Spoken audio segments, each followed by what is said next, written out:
a country with a lot of turmoil. But the good thing about coming from a country with a lot of turmoil is that,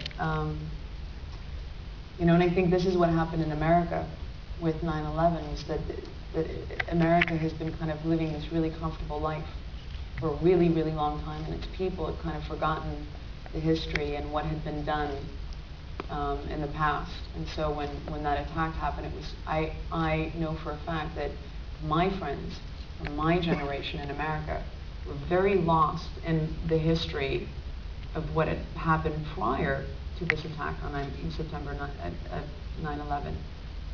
The one thing about coming from a country like South Africa, when you come from a country with turmoil, is that there's always a newspaper in the kitchen. And that's just how I grew up. The news was always on. My family at dinner would talk about politics. It's impossible not to when you live in a country where you're dealing with apartheid and racism. And so I think growing up that way, I just always had a thirst for that kind of knowledge.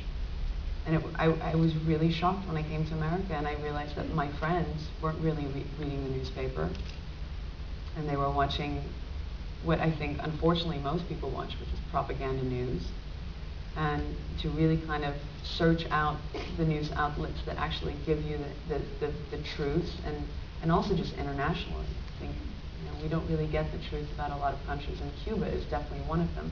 Even in America, which is part of the wrong part of the relationship, so few people really know what's happening between America and Cuba.